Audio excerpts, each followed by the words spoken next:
छाया कर दी जाए, कैसे उसको ब्लैकआउट किया जाए, इसकी कोशिश हुई।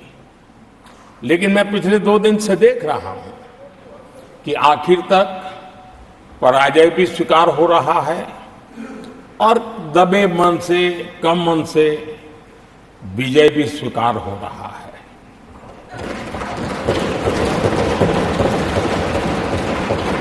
आदरणीय सभापति जी, कांग्रेस के हमारे कुछ साथियों को मैं हृदय से धन्यवाद करना चाहता हूं, क्योंकि नतीजे आए तब से हमारे एक साथी की तरफ से मैं देख रहा था, उनकी पार्टी उनको समर्थन तो नहीं कर रहे थे, लेकिन अकेले झंडा लेकर दौड़ रहे थे। और मैं कहता हूं, वो जो कहते थे उनके मुंह में घी शक्कर। और ये मैं क्यों कह रहा हूं? क्योंकि उन्होंने बार बार ढोल पीटा था 1/3 सरकार। इससे बड़ा सत्य क्या हो सकता है कि हमारे 10 साल हुए हैं, 20 और बाकी है। 1/3 हुआ है, 1/3 हुआ है, 2/3 बाकी है। और इसलिए उनकी इस भविष्यवाणी को लिए मैं उनके मुंह में घी सकता हूं।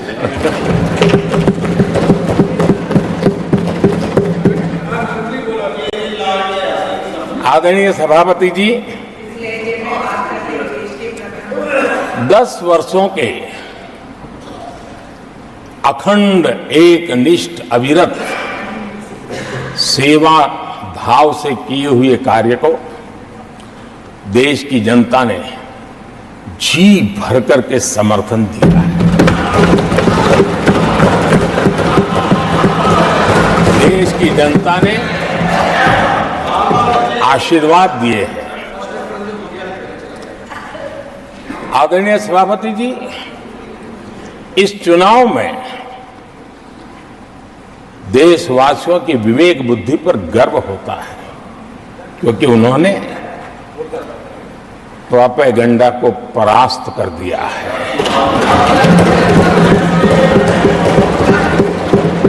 देश की जनता ने परफॉर्मेंस को प्राथमिकता दी है। भ्रम की राजनीति को देशवासियों ने ठुकराया है और भरोसे की राजनीति पर विजय की मोहर लगा।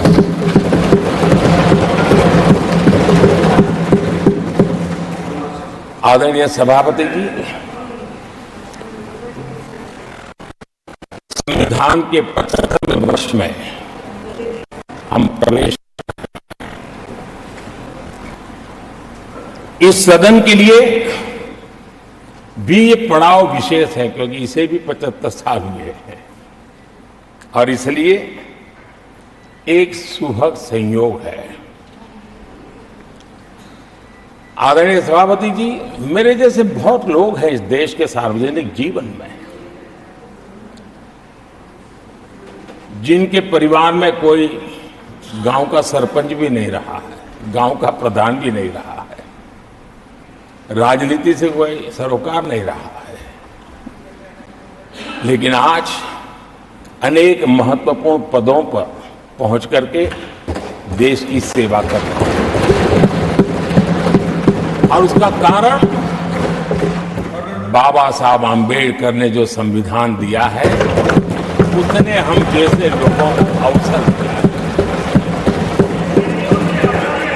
और मेरे जैसे अनेक लोग हैं जिनको बाबा साहब आम्बेडकर द्वारा दिए गए संविधान के कारण यहां तक आने का अवसर मिला है और जनता जनार्दन ने उस पर मोहर लगाई, तीसरी बार आने का मौका मिल गया।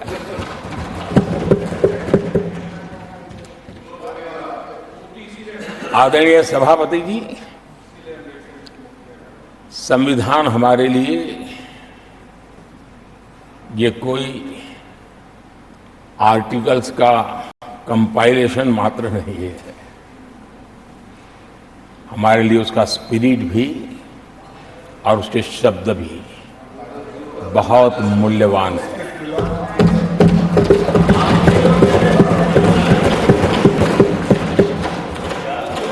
और हमारा मानना है कि किसी भी सरकार के लिए, किसी भी सरकार के नीति निर्धारण में, कार्यकलापों में हमारा संविधान लाइट हाउस का काम करता है, दिशा दर्शक का काम करता है, हमारा मार्गदर्शन करता है। आदरणीय सभापति जी, मुझे याद है मैंने जब लोकसभा में हमारी सरकार की तरफ से कहा गया कि हम 26 नवंबर को संविधान दिवस के रूप में मनाएंगे, तो मैं हैरान हूं जो आज संविधान की प्रत लेकर के कूदते रहते हैं, दुनिया में लहराते रहते हैं, उन लोगों ने विरोध किया था 26 जनवरी तो है, तो संविधान दिवस क्यों लाए। और आज संविधान दिवस के माध्यम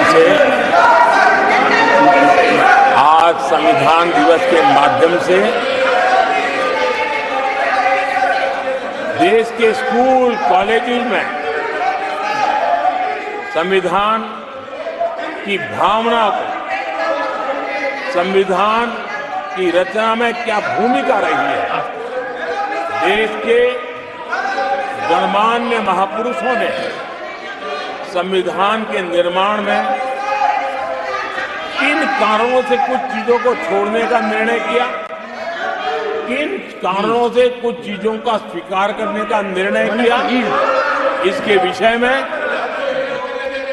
हमारे स्कूल कॉलेजेस में विस्तार से चर्चा हो, निबंध स्पर्धाएं हो, चर्चा सभाएं हो, एक व्यापक रूप से संविधान के प्रति आस्था का भाव जगे और संविधान के प्रति समझ विकसित हो। देशवासियों के लिए आने वाला पूरा कालखंड संविधान हमारी सबसे बड़ी प्रेरणा रहे, इसके लिए हम कोशिश करते रहे हैं। और अब जब 75 वर्ष में प्रवेश कर रहे हैं तो हमने इसे एक जन उत्सव के रूप में राष्ट्रव्यापी उत्सव मनाने का तय किया और इसे देश के कोने कोने में संविधान की भावना को, संविधान के पीछे जो मकसद है उसके विषय में भी देश को अवगत कराने का प्रयास है। आदरणीय सभापति जी, देश की जनता ने हमें तीसरी बार जो अवसर दिया है, वो अवसर विकसित भारत, आत्मनिर्भर भारत,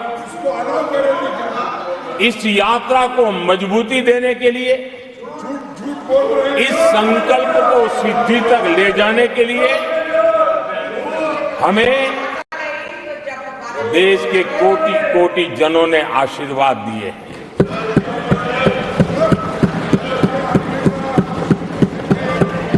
आदरणीय सभापति जी, ये चुनाव 10 वर्ष की सिद्धियों पर तो मोहर है ही, लेकिन ये चुनाव भविष्य के संकल्पों के लिए भी देश की जनता ने हमें चुना, क्योंकि देश की जनता का एकमात्र भरोसा हम पर होने के कारण आने वाले सपनों को, संकल्पों को सिद्ध करने के लिए हमें अवसर दिया। आदरणीय सभापति जी, देश भली भांति जानता है, देश ने पिछले 10 वर्षों में हमारे देश की अर्थव्यवस्था को नंबर से 5 नंबर पर पहुंचाने में सफलता पाई और जैसे जैसे नंबर निकटता की सिद्धि की ओर पहुंचता है, एक की तरफ पहुंचता है, तो चुनौतियां भी बढ़ती हैं और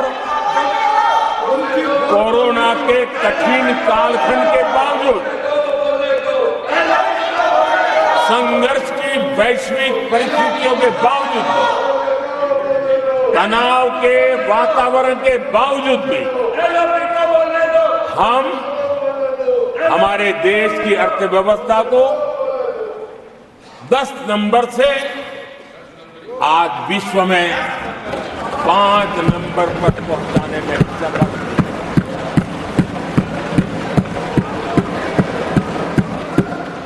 इस बार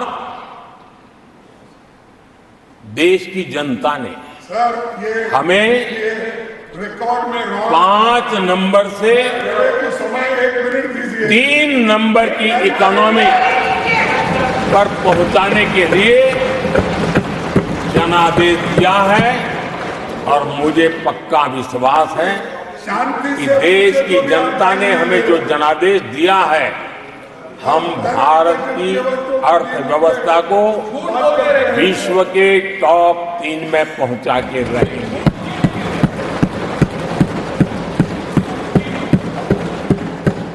मैं जानता हूं आदरणीय सभापति जी, यहां कुछ ऐसे विद्वान हैं जो ये मानते हैं कि इसमें क्या है, ये तो होने ही वाला है, ये तो अपने आप तीसरे नंबर पे पहुंचने वाली है, ये तो अपने आप हो ही जाएगा, ऐसे विद्वान हैं। अब ये लोग ऐसे हैं जिन्होंने ऑटो पायलट मोड पे सरकार चलाने का या तो रिमोट पायलट पर सरकार चलाने का उनको आदी है, इसलिए वो कुछ करना धरने में विश्वास नहीं करते, वो कुछ करने धरने में विश्वास नहीं करते, वो इंतजार करना जानते हैं। लेकिन हम परिश्रम में कोई कमी नहीं रखते।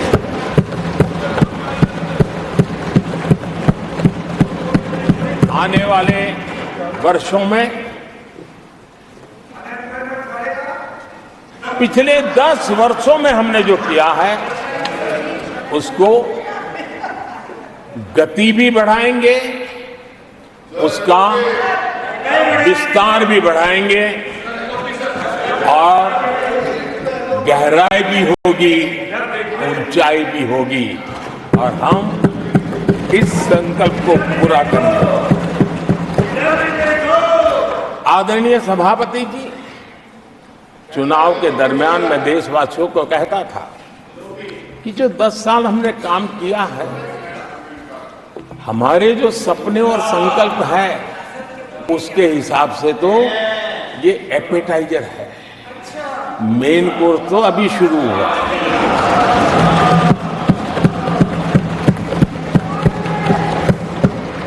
आदरणीय सभापति जी, आने वाले 5 साल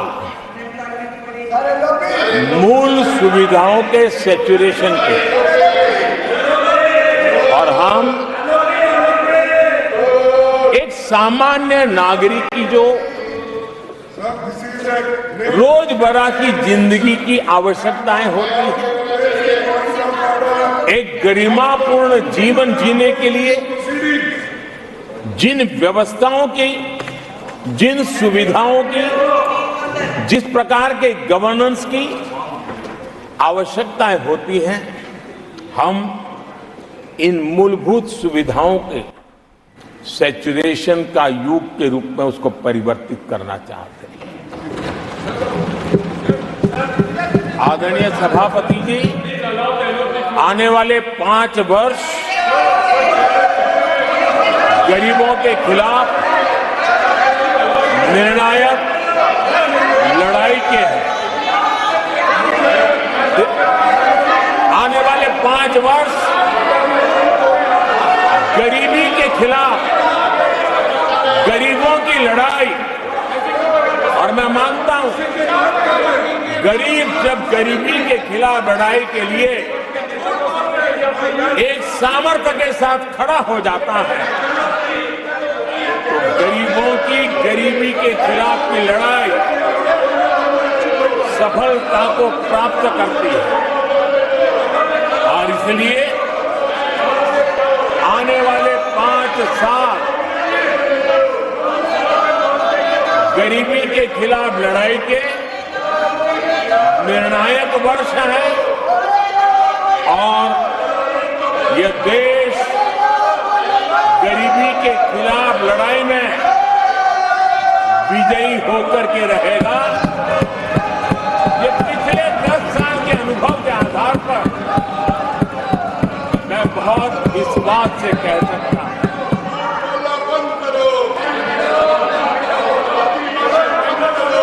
आदरणीय सभापति जी, जब देश दुनिया की तीसरी बड़ी इकोनॉमी बनेगा तो